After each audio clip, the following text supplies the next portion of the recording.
Ça fait longtemps que l'on ne s'est pas vu, n'est-ce pas? J'ai beau être parti pendant 2 mois, votre nombre n'a pas cessé d'augmenter. Encore merci d'être aussi nombreux à vouloir que la voix du Don retentisse dans vos petites oreilles. Une voix prophétique. Aujourd'hui, on va parler du chapitre 944 de One Piece. Un chapitre de folie. On va analyser, mais surtout théoriser. Alors du coup, j'espère sincèrement que vous êtes prêts. Je suis le Don, enfin de retour. Alors c'est parti. Ah là là, le chapitre 944. On l'a attendu celui-là. Comme quoi, c'est tout le One Piece Theory Game qui a réussi à s'auto-alimenter en hype et à créer une espèce d'événement, une véritable attente à partir de finalement pas grand chose. Pour le coup, moi j'ai essayé le plus possible de me distinguer de toutes ces théories. Voilà, j'ai même fait une petite carte bingo à l'occasion. Bon, il y a 2 théories sur 10 qui s'est réalisé, mais t'inquiète. Le Haki du futur, Katakuri du game et tout ça, c'est moi, t'inquiète. En tout cas, ce qui est sûr, c'est que peu importe les attentes qu'on pouvait se créer sur ce chapitre, être déçu par ce dernier, je pense que c'est complètement impossible. À part si du plus profond de votre cœur, vous vouliez que Zoro crève ou je ne sais quoi. Alors là, de 1, vous êtes complètement taré, et de 2, ce serait pour Oda se tirer une énorme balle dans le pied. Je vais essayer d'expliquer pourquoi. En tout cas, moi, c'est clair et net. Je n'ai absolument pas été déçu. Le chapitre a en effet réussi à nous emporter dans des dimensions qu'on n'a pas l'habitude de voir dans One Piece, et c'était à la fois rafraîchissant et cruellement appétissant. Sur ce, il y a énormément de choses à dire, alors commençons ni plus ni moins que maintenant parce que cette intro est beaucoup trop longue. Alors, ce chapitre qui s'intitule ni plus ni moins que Camarade, mère patrie russe. Oh putain, qu'est-ce qui m'arrive?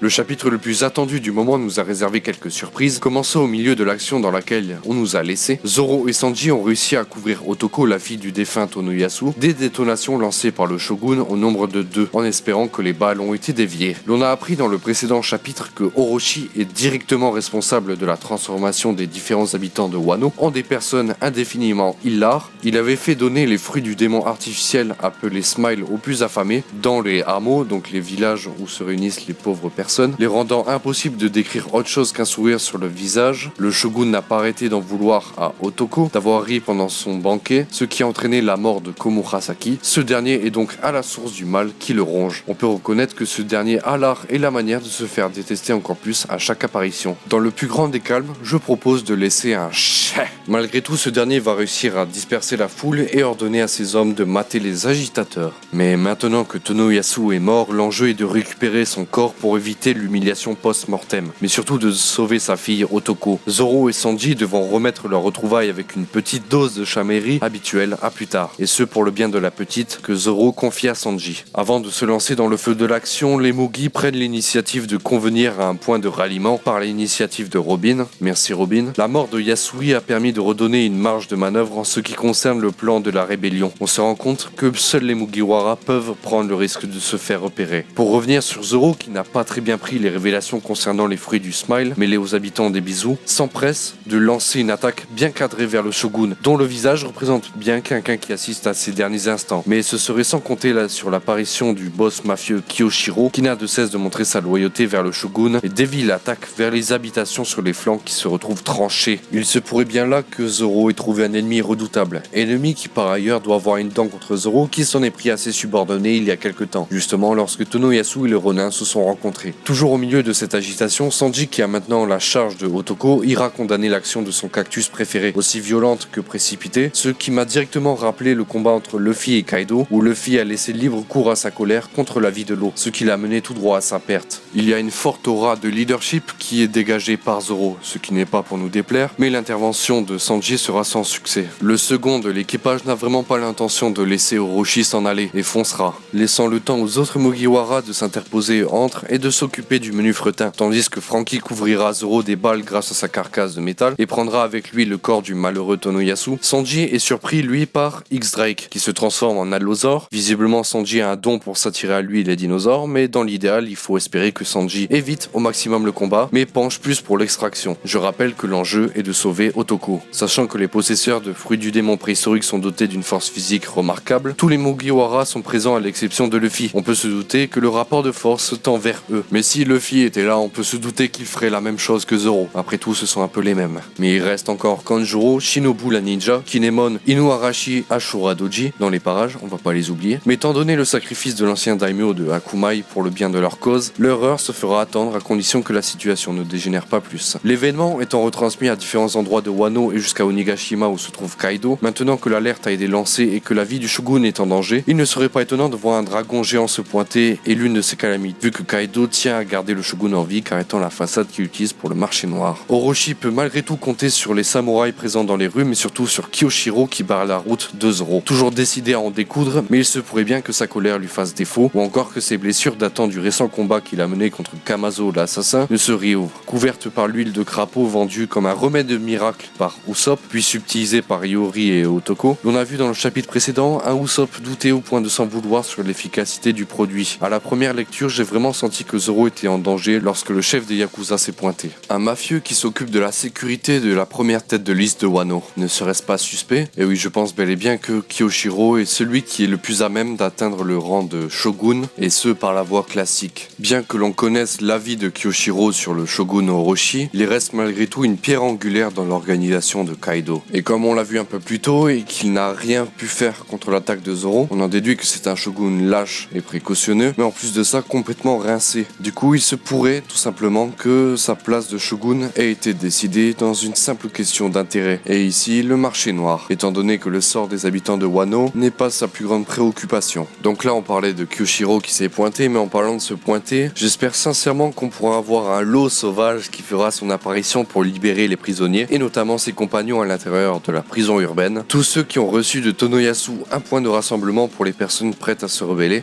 Voilà, pour les personnes qui ont le tatouage sur la jambe. A noter que Hawkins ne s'est pas montré dans ce chapitre, mais reste à proximité. Il aura sans doute l'occasion de le faire, et peut-être y réalisera-t-il une nouvelle prédiction concernant les Mugiwara et leurs alliés. La dernière fois, après avoir affronté Zoro et Luffy, il avait annoncé qu'ils avaient encore 19% de chances de survivre au mois qui arrive. Et en parlant de Luffy, lui qui est toujours dans la prison de Udon et qui regarde toute l'action grâce au projecteur, et qui encourage naïvement ses compagnons, par conséquent tout le monde comprend de quel bord est Luffy, Queen se met à rire à plein poumon en apprenant que Orochi est en danger. Nul doute que les Mugiwara se sont mis dans de sacrés ennuis. Tout ceci pourrait bien avoir de lourdes conséquences, mais on y reviendra pour les théories concernant la suite. Et oui.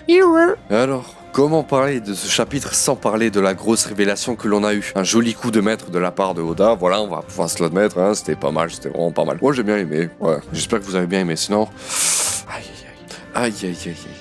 Cette partie nous dévoilant donc que Kamazo l'assassin, et première nouvelle toujours en vie, après s'être fait démoli par Zoro, il s'est fait tyrannosauruser les amis. La copie la plus sincère des flatteries. Je pensais sincèrement qu'il était mort et qu'on n'entendrait plus jamais parler. Eh bien non, Kamazo est le pseudo attribué à Killer, l'acolyte de Kid, tous les deux arrivant dans la prison, voilà, et ayant ingurgité un fruit artificiel, celui-ci n'est plus le même et rigole à plein poumon, offrant un triste spectacle à Kid qui ne reconnaît plus son compagnon. Lui qui portait un masque car apparemment ne s'assumait pas et n'assumait pas non plus le regard des autres personnages qui on pense a voulu être assimilés à l'organisation de Kaido pour s'assurer plus de temps de vie après que Kid ait été vaincu par Kaido puis emprisonné. Kamazo qui est donc devenu un assassin aux ordres de Orochi, nous laissant constater que le mal causé par les Smiles ne cesse de grandir au même titre que la rancœur exercée contre ce putain de shogun. L'ambiance qui était principalement tournée vers l'urgence et l'action se tourne maintenant vers quelque chose de beaucoup plus posé mais malgré tout très sombre, voire même quasiment malsaine, et ça va se renforcer par la suite. Kid, qui lui était renommé pour sa cruauté, ici ne pèse pas ses mots en ce qui concerne ses ressentiments. Après tout, ce n'est que l'expression du puissant lien que Kid possède avec Killer. On en devient facilement empathique envers ce personnage qui est détruit psychologiquement. Mais tout ce drame est loin d'être fini, car Queen, sadique en plus d'être mauvaise humeur, compte accueillir les deux prisonniers avec une mise à mort par le supplice de la noyade et les associer donc avec l'exécution en cours de Luffy et Yogoro le Fleuri.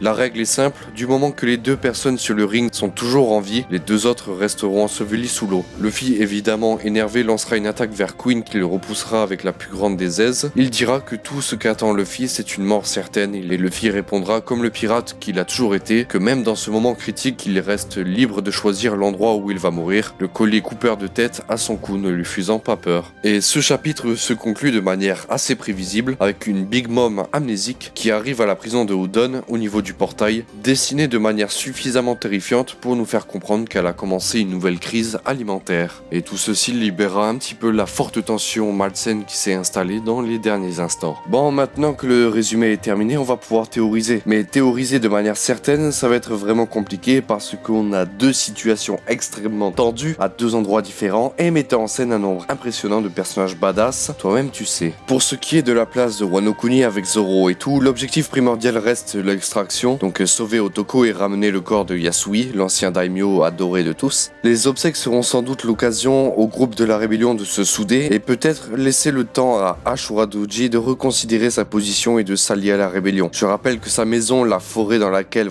lui et sa clique vivaient, a brûlé. Ce serait vraiment dommage que ce personnage extrêmement fort reste un électron libre, même si ça correspond bien au personnage. Il nous a montré qu'il était capable de faire du sale, notamment contre Jack, la victime. Victime bolos. Mais au-delà de ça, pour ce faire, il faudrait que Kinemon, Inuarashi et tout n'interviennent pas dans l'immédiat pour que l'on puisse avoir la fameuse prophétie de Toki Kozuki, qui se réalise enfin avec les 9 samouraïs apparaissant au clair de lune pour les beaux yeux de Orochi. Mais ça va être vraiment compliqué parce qu'on a Zoro blessé qui est vraiment énervé, qui veut absolument faire la peau à Orochi. Il y a vraiment un parallèle à faire avec le combat Luffy-Kaido, Luffy qui lui aussi était enragé comme jamais. Ce qui rend la chose encore plus dingue, c'est que pendant que Yasui faisait son discours sur le poteau et a permis de donner de la marge au plan de Kinemon et surtout de pousser les gens à remettre en question la légitimité du shogun et ses choix, à ce moment-là, Zoro courait en direction de la capitale. Il n'a donc pas pu saisir toute la subtilité de l'événement, ce qui aurait pu calmer le jeu, faire retomber la poussière, l'a en fait embrasé. Pour ce qui est des antagonistes, on a le menu fretin, donc les samouraïs et gardes aux ordres de Orochi, ainsi que les deux supernovas, Drake et Hawkins. On peut être sûr qu'ils ne feront pas le poids face à l'équipage en entier. Il manquerait plus que, comme je l'ai dit tout à l'heure, que les prisonniers dans la prison urbaine se fassent délivrer. Pourquoi pas par un lot sauvage niveau 100? Ils n'auront vraiment qu'à se baisser pour récupérer des armes et augmenter leur invulnérabilité, et fuir vers le point de rassemblement donné par Tonoyasu. Zoro, lui, s'est retrouvé en face du meilleur épéiste à disposition du shogun. Il y a des chances pour que ce combat ne soit en réalité qu'une mise en et n'ait pas de véritable vainqueur finalement. Dans le cas contraire, on peut espérer que pour mettre tout le monde d'accord, le second de l'équipage s'impose en l'absence de son capitaine. Pour rallier tous les samouraïs comme le personnage le souhaitait finalement, quoi de mieux que d'affronter le meilleur adversaire épéiste dans le camp adverse pour que cela se fasse. Je tiens à rappeler que Orochi a toujours à sa disposition dans sa botte tout un tas de ninjas.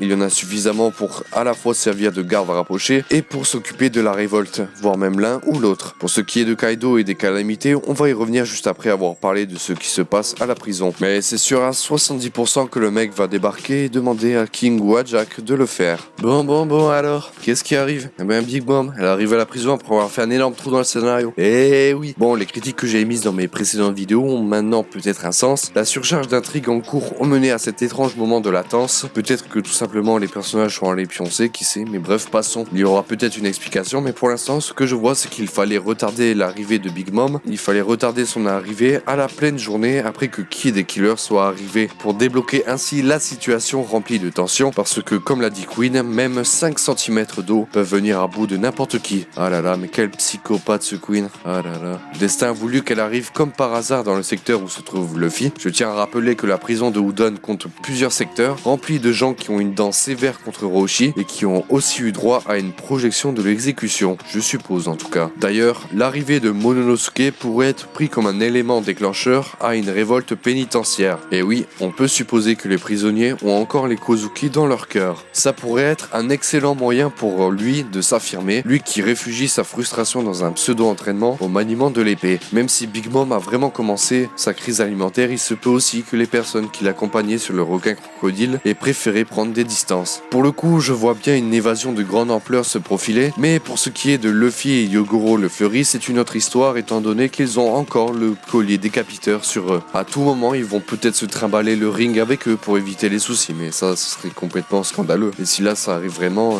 je suis Don Rico, le prophète, l'oracle One Piece, toi-même tu sais. Mais plus sérieusement, maintenant que les Mugi sont passés à l'action et que Zoro a essayé de buter le Shogun, il doit être sacrément vénère et doit déjà se renseigner sur les Mugi. Il va se rendre compte qu'il a leur capitaine en prison et il s'en réjouira. Il en fera un prisonnier VIP et selon ma théorie du Marineford 2.0, il se peut tout à fait que l'exécution de Luffy soit retardée jusqu'au festival du feu pour le plus grand plaisir de Kaido et de tous ses hommes. Maintenant, si Big Mom se pointe, on peut être sûr que l'info va arriver jusqu'à Kaido en 2-2. Sa seule présence suffirait à faire régner l'ordre, ou alors il se pourrait qu'il il envoie chier tout le monde pour le plaisir de voir le monde brûler. Laissez Orochi se débrouiller car il est le seul responsable de ce qui est en train d'arriver. Et oui, comme on l'a dit tout à l'heure, il est lui-même à la source du mal qui le ronge. En tout cas, ce qui est sûr, c'est que la fin de cette seconde partie de l'arc Wano Kuni est imminente. Il est temps désormais de redistribuer les cartes et que les groupes se forment pour la dernière partie qui, on le pense, sera chargée en affrontement et servira à conclure les intrigues. Il est désormais temps d'avoir des nouvelles de l'extérieur, et notamment la rêverie. Parce que j'étais vraiment hypé pour la rêverie, moi au début, on l'a presque oublié, wesh. Bon, pour revenir à Wano, vite fait, comme l'a dit Nami dans le chapitre, maintenant que les Mugiwara sont découverts,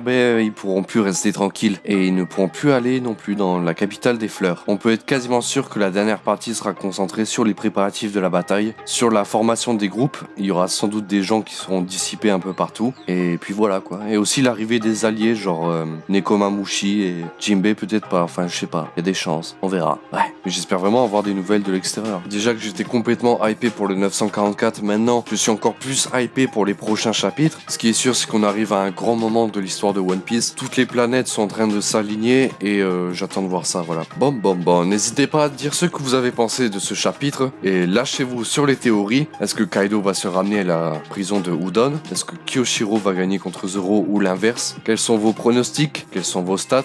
J'attends de voir ça. Sur ce, c'était le Don. J'espère que vous êtes hypés pour la suite. Moi, c'est clair et net. On va se mettre d'accord de suite. Je suis l'oracle One Piece, une fois pour toutes. Ça faisait longtemps, je sais, ça faisait 2 petits mois. Bon, allez, trouver le temps et l'énergie pour faire des vidéos comme celle-ci sur One Piece, c'était un petit peu compliqué. Voilà, les cours, les examens, toutes ces bêtises. Moi, je rêve de liberté, ok? Bon, allez, abonnez-vous, laissez un like, faites ce qui vous fera plaisir. Moi, je me tire. À très vite pour le 945, n'est-ce pas? Et oui, sur ce, c'était le Don pour vous servir. Et oui.